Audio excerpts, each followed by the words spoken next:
여러분은 지하철의 물품 보관함을 사용해 보신 적이 있나요? 여행을 할 때 무거운 짐들을 잠시 보관할 때 자주 사용하시더군요. 이번 이야기는 물품 보관함과 관련된 아르바이트 이야기입니다. 만약을 위해서 정확한 연도는 말씀드리지 않겠지만 벌써 10년도 더 된 이야기이네요. 요즘은 지하철역마다 스크린도어가 없는 곳을 찾기 힘들죠? 하지만 예전엔 달랐습니다. 한여름에 승강장 끝에 서 있으면 지하철이 들어올 때 그 육중한 쇳덩어리가 뿜어내는 뜨거운 바람이 온몸에 훅 끼치곤 했거든요. 요즘은 가끔 길을 걷다가 버스가 지나갈 때 그때와 비슷한 바람이 스치면 저는 그때의 생각이 나서 아직도 뒷덜미가 서늘해지곤 합니다. 당시 저는 대학교 2학년이었습니다. 집이 부유한 편이 아니라서 생활비는 늘 부족했고 그렇다고 알바를 늘리기엔 시간이 부족했어요. 그러던 어느 날 중고거래 사이트 자유 게시판에 이상한 구인글이 하나 올라왔습니다. 단기 알바, 문서 전달, 고수익 보장. 처음엔 겁이 좀 났어요. 뭔가 위험한 일을 당할까 하면서 의심하며 연락을 해보니 막상 일은 허탈할 정도로 단순했습니다. 정해진 역에서 물품 보관함에 있는 가방이나 박스를 건네받아서 다른 역 물품 보관함 특정 칸에 넣고 정해진 비밀번호로 설정하면 끝이었죠. 사람을 직접 대면할 필요도 없고 뭘 묻거나 따질 필요도 없는 조건이었습니다. 일이 이심스럽긴 했지만 보수가 기가 막혔습니다. 한 번 움직일 때마다 현찰로 딱 20만원, 당시 최저시급이 5천원도 안 되던 시절이었으니 전차를 타고 두어 번 왔다 갔다 하면 편의점에서 며칠 밤을 새워야 벌돈이 들어오는 겁니다. 의뢰인이 준 주의사항은 딱 하나였습니다. 물건에는 절대 손대지 마세요. 열어보는 순간 계약은 끝입니다. 또한 열었을 때 생기는 문제는 저희가 책임지지 않습니다. 박스는 항상 테이프로 칭칭 감겨 있었고 가방 지퍼는 케이블 타이로 단단히 묶여 있었습니다. 물건들의 무게는 천차만별이었으며 가끔은 가방 안에서 아주 미세하게 부스럭거리는 소리가 들리는 것 같기도 했습니다. 약인가? 아니면 불법적인 범죄 증거인가? 온갖 생각이 다 들었지만 별 냄새도 나지 않았고 통장에 찍히는 돈의 달콤함이 공포를 이겼습니다. 그렇게 저는 1년 가까이 그 일을 계속했습니다. 슬슬 불안함을 느낀 건 일을 시작하고 반년쯤 지났을 때였습니다. 늦은 밤 조명이 침침하고 낡은 역의 보관함 앞에 서면 누군가 제 뒤통수에 바짝 붙어서 제 머릿속 안을 들여다보고 있다는 느낌이 들었습니다. 분명 주변에 아무도 없는 것을 확인하고 물건을 넣고 있는데 누군가의 시선이 제 목덜미를 핥고 지나가는 기분이 들었어요. 그럴 때면 소름이 팍 돋더라고요. 당시 불길한 느낌이 들어서 그런지 저는 인터넷으로 이런저런 이야기를 주워들었고 좀 신경 쓰이는 날에는 주머니에 소금 봉지를 넣고 다녔습니다. 이 알바도 신경 쓰이는 일 중 하나였기에 시선이 느껴지는 날이면 보관함 문을 닫자마자 승강장 구석에서 소금 봉지를 꺼내서 소금을 입에 털어 넣었습니다. 혀가 아릴 정도의 짠맛이 느껴져야 겨우 그 시선의 압박이 풀리는 것 같았거든요. 그러고는 소금을 입에 물고 바로 집으로 향하지 않고 근처 성당이나 교회를 찾아갔습니다. 열심히 믿는 종교도 없었지만 십자가 아래 앉아서 잠시 동안 빌었습니다. 그렇게 해야만 뒤를 쫓아오던 그 서늘한 시선이 떨어져 나갈 것 같았으니까요.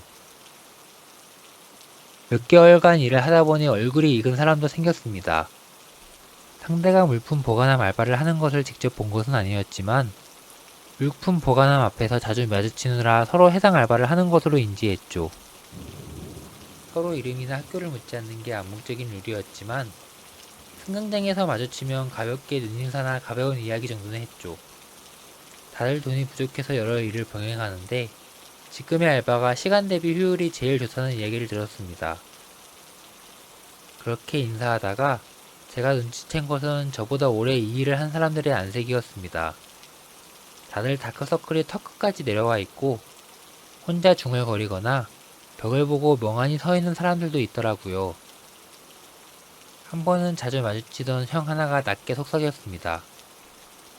너도 제안받았어? 물품 보관함에 넣는 거 말고 물품 보관함에서 물건을 꺼내서 밤에 야산에 가서 뭐 좀 묻고 오는 거. 그거 보수가 몇 배라던데.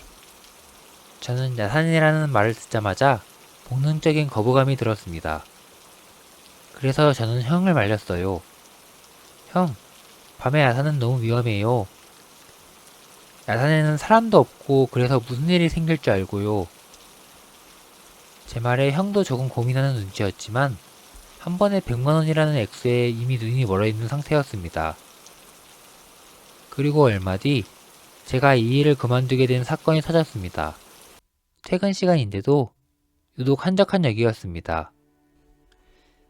평소처럼 물건을 넣고 돌아가려는데 저 멀리서 얼굴을 아는 사람이 보였습니다.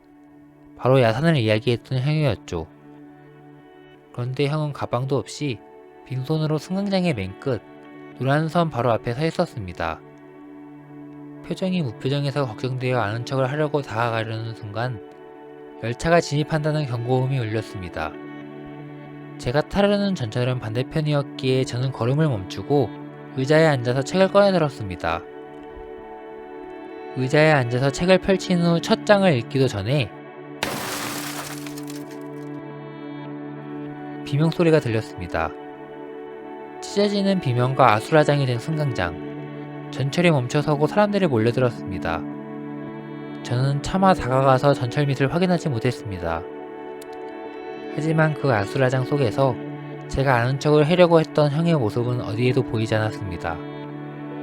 단지 형의 마지막 모습이 어땠을지 짐작하는 것만으로도 온몸의 피가 식는 기분이었습니다. 며칠 뒤 익숙한 번호로 연락이 왔습니다. 이번에 야산 쪽 일자리가 하나 비었는데 해볼 거야? 물품 보관함에서 물건을 회수해서 야산에 묻기만 하면 100만 원을 지불할게. 저는 며칠간 생각하다가 머릿속에서 형의 마지막 모습이 생각나 연락책에게 그만두겠다고 문자를 보냈습니다. 바로 전화가 오더군요. 상대는 몇 차례 저를 더 설득해 보려고 했지만 제가 계속 그만둔다고 의견을 피력하자 아쉽네. 더 일해줬으면 좋겠는데. 제가 그만둔다는 것을 받아들이는 상대의 목소리는 담담해서 더 소름이 끼쳤습니다. 그는 잠시 침묵하더니 말을 덧붙였습니다. 알겠습니다. 선생님께서 물건을 한 번도 안 열어본 거 다 알고 있으니까 비밀만 지켜주시면 깔끔하게 끝내는 것으로 합시다. 전화는 그렇게 끊겼습니다. 놀랍게도 저는 지금까지 별 탈 없이 살아있습니다. 그들이 약속은 지킨 모양이죠.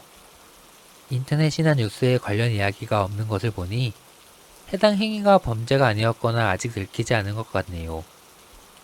텅 빈 보관함 내부의 어두운 공간을 볼 때면 제가 날랐던 수십 개가 넘는 박스들이 떠오릅니다. 그 안에는 대체 무엇이 들어있었을까요? 그리고 형은 무엇을 보았던 것일까요? 영상을 시청해주셔서 감사드리며 재미있게 보셨다면 좋아요와 구독을 눌러주시면 감사드리겠습니다.